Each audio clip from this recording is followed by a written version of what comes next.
Merci d'avoir choisi TV5 Monde. Bienvenue si vous nous rejoignez dans 64 minutes. Le Monde en français, place à notre grand angle.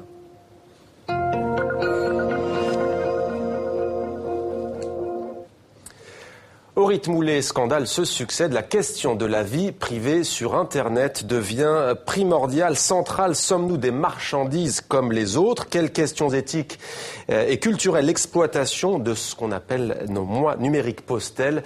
Tels seront les thèmes développés au Forum d'Avignon, soutenu par TV5 Monde. Et enlevé de rideau, 64 minutes ouvre le débat. Bonsoir Laure Kaltenbach, merci d'être avec nous.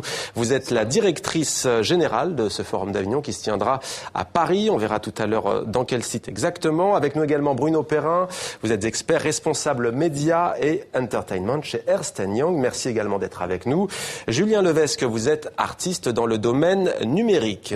Laure Kaltenbach, écoute de la NSA, les services de renseignement américains. Photos de stars récemment dévoilées sur Internet. Des photos qui ressortent également parfois chez des citoyens lors d'un entretien d'embauche, par exemple. On a le sentiment qu'il n'y a plus de vie privée sur Internet. Alors, je ne sais pas s'il n'y a plus de vie privée sur Internet. En tous les cas, il est vraisemblable qu'Internet vous connaît mieux que votre mère aujourd'hui.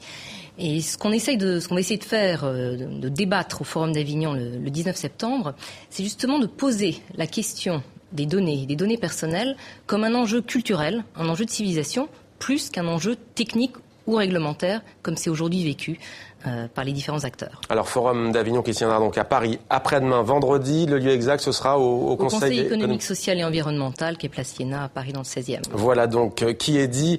Bruno Perrin, il y a un adage qui dit quand un service sur Internet est gratuit, cela veut dire que nous sommes le produit.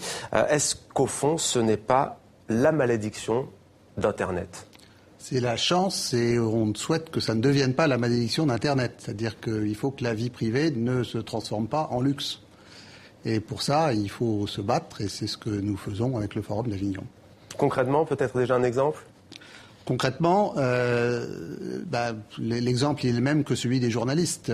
Si on veut une information de qualité, il faut accepter de payer pour son journal.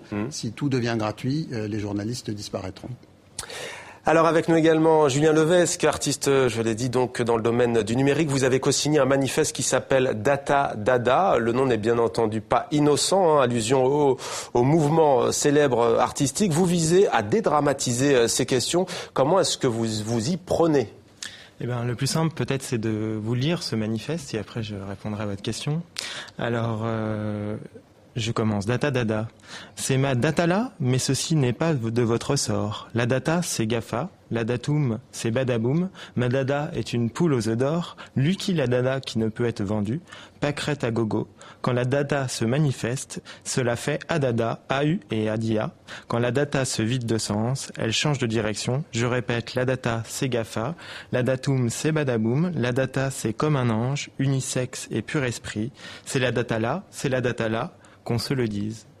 Donc c'est un manifeste qu'on a écrit le vendredi 13 juin avec Albertine Meunier et qui acte notre vision des données, notamment notre transformation des données en quelque chose de dadaïsme. Qu'est-ce qui vous a conduit à publier ce manifeste 100 ans après le mouvement Dada, il nous a semblé assez intéressant de rapprocher la profusion des données avec le mouvement dadaïsme, en mettant un grain de dadaïsme dans ce monde des données, en lui donnant en quelque sorte ni queue ni tête. Ça permet de parler de ces données de façon amusante et en même temps de le mettre en avant. Et ce sera donc au cœur des rencontres du Forum d'Avignon qui se tiennent ce vendredi, ce sera à Paris. Alors vous dites, Laure Kaltenbach, si je ne m'abuse, on réduit trop souvent ces questions de société importantes à un aspect purement technique. Expliquez-nous. Aujourd'hui, d'ailleurs, ce qui est assez amusant, c'est que les termes sont anglais. On parle de data, de big data, d'open data, de smart data. C'est toujours troublant quand on n'arrive pas à traduire des concepts. Encore plus pour la chaîne francophone mondiale, d'ailleurs. Alors aidez-nous. Absolument. Donc quand on n'arrive pas à traduire, c'est que généralement il y a des questions un peu techniques derrière ou des choses qui sont mal comprises. Nous, ça fait 3 ans donc au Forum d'Avignon, qui est un think tank sur les liens entre culture, économie et innovation, qu'on travaille à cette dimension de donner aux données culturelles cette dimension, aux données personnelles, cette dimension culturelle. comment est-ce qu'on a essayé de s'y prendre ? Petit flashback, début des années 90, il y a tout un débat sur la question du génome humain. Un certain nombre de laboratoires pharmaceutiques proposent de copyrighter le génome humain, avec une belle promesse d'ailleurs à l'époque, on va réparer l'humain. Évidemment, sujet présenté comme technique, évidemment 50 débats houleux, et c'est devenu un sujet évidemment éthique. Et il y a eu une déclaration universelle sur le génome humain qui a été ratifiée en 97. Ce qu'on dit pour les data, pour les données, ou les données ouvertes, ou les mégadonnées, pour reprendre les termes français, c'est qu'on est au même moment. Aujourd'hui, c'est perçu comme un sujet technique avec des questions de sécurisation, de localisation de serveurs, de statut. Ce sont des enjeux, certes, absolument essentiels. On dit qu'il manque une brique là-dedans. Et cette brique, c'est cet enjeu culturel, donc de porter une déclaration qui transcende, qui aille évidemment au-delà des frontières et qui soit universelle sur ces questions-là. Alors le risque dans le génome que vous avez évoqué, c'était le clonage. On se souvient notamment des brebis clonées. Là, quel serait-il le risque selon vous ? Sans éthique ? Sans éthique. Si on n'a pas d'éthique de données, il y a plusieurs. Il y a, comme vous l'avez évoqué, la disparition de la vie privée. Et puis, une logique d'homogénéisation. Nous, ce qu'on défend, c'est évidemment la diversité culturelle. On s'appuie sur la convention de l'UNESCO, évidemment, de 2005, qui est un acte fondateur du Forum d'Avignon, parce qu'on veut la promouvoir sous toutes ses manières, cette diversité culturelle. Et il y a évidemment un risque à vouloir avoir les données de tout le monde. Bruno Perrin. Et la donnée, ça tient de l'intime. C'est comme un organe. C'est pas une marchandise. C'est pas quelque chose qui. Évidemment, il y a des échanges. Évidemment, elle est un peu traitée comme une marchandise puisque il y a des gens qui s'intéressent à l'acheter et elle a beaucoup de valeur. Mais si on la protège, on peut en faire un outil très utile à l'évolution de la civilisation. Vous avez prononcé le mot intimité. J'ai d'ailleurs appris, grâce à vous, l'extimité, par opposition justement à l'intimité. Est-ce qu'il faut s'y résoudre à cette extimité ? Je crois que le narcissisme, c'est quelque chose qui a toujours existé. Je crois que l'intimité chez l'homme, c'est quelque chose d'assez nouveau. Il y a 200 ans, les paysans travaillaient dans des villages, tous ensemble, ne quittaient pas leur village et l'intimité n'existait pas. Donc je crois qu'on est en train d'apprendre à travailler notre intimité sans en faire une extimité. Alors lors de ce forum, il y aura aussi un côté très pédagogique, y compris ludique, et ça c'est grâce aux artistes dans le domaine du numérique. Un exemple avec vous, Julien Levesque, la géolocalisation est souvent perçue par le commun des mortels comme une intrusion dans la vie privée, dans notre vie privée. Vous en faites une installation plutôt amusante. Est-ce que vous pouvez nous décrire cette œuvre ? Oui, tout à fait. Donc ce projet s'appelle Tu chauffes. J'ai utilisé régulièrement des systèmes de géolocalisation dans mes pièces.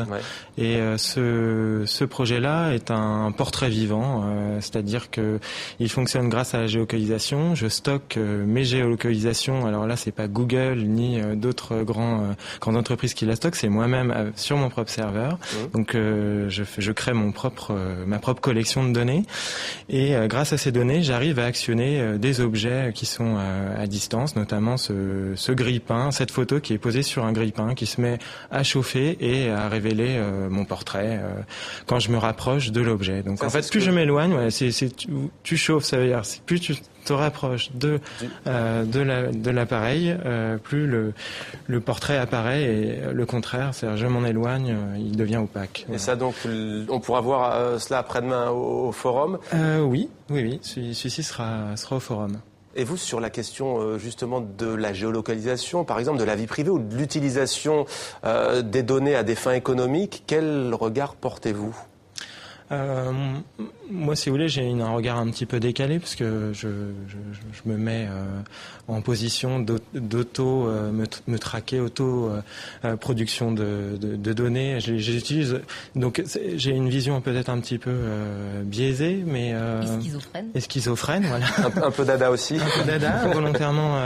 Je mets ça en avant, si vous voulez. Ça permet aussi de montrer à un nombre de personnes qui n'ont pas conscience encore actuellement de ces données. Malgré que je pense qu'il y en a de moins en moins. Mais c'est de susciter la conscience aussi, de dire, c'est pas d'arriver avec un message, une vérité, c'est de dire, sachez en tous les cas que vous pouvez... C'est une matière à travailler pour les artistes, j'en fais l'expérience, et ça permet aussi d'avoir un deuxième discours qui est celui de montrer la société dans laquelle on vit. Alors justement, question à tous les trois, Laure Kaltenbach, vous appelez de vos vœux, et ce sera l'un des thèmes de ces rencontres, à une réappropriation de toutes ces questions des données personnelles par l'éthique et la culture, mais encore une fois, comment faire et pourquoi est-ce que les pouvoirs publics ne se sont pas saisis plus tôt de ces questions-là? C'est tout à votre honneur, mais... Alors, il y a énormément de démarches et quand on regarde ce que font les entreprises, il y a des chartes déontologiques qui sont signées dans les entreprises, il y a des actions qui sont menées. Il y avait Matthias Döpfner en Allemagne qui au mois d'avril avait lancé un manifeste.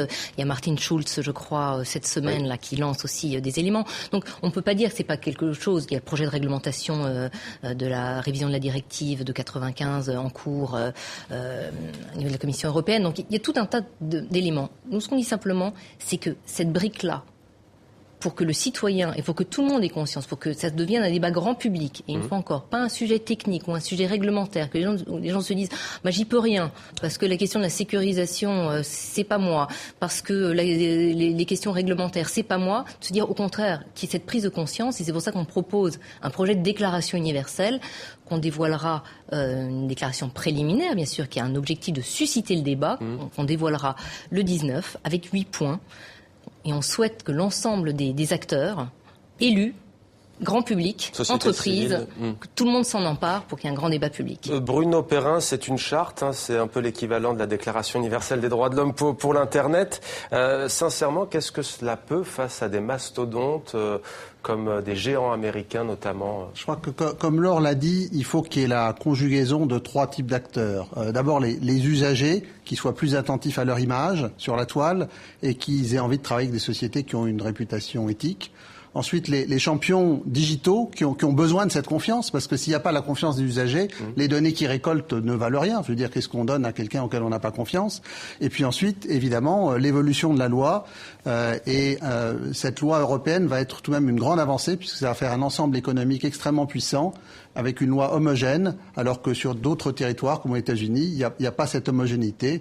Et là, on s'attend à ce qu'il y ait des pays, en Afrique, en Asie, qui rejoignent un petit peu la réglementation européenne, qui est certes un peu mieux disante, mais le fait d'être mieux disant, ça donne de la qualité, de la confiance, qui sont tout de même le socle de cette future innovation. Bruno Perrin, Julien Levesque et Laure Kaltenbach, merci beaucoup à vous d'avoir participé à 64 minutes, Le Monde en français. Et ce sera donc après-demain à Paris, le Forum d'Avignon.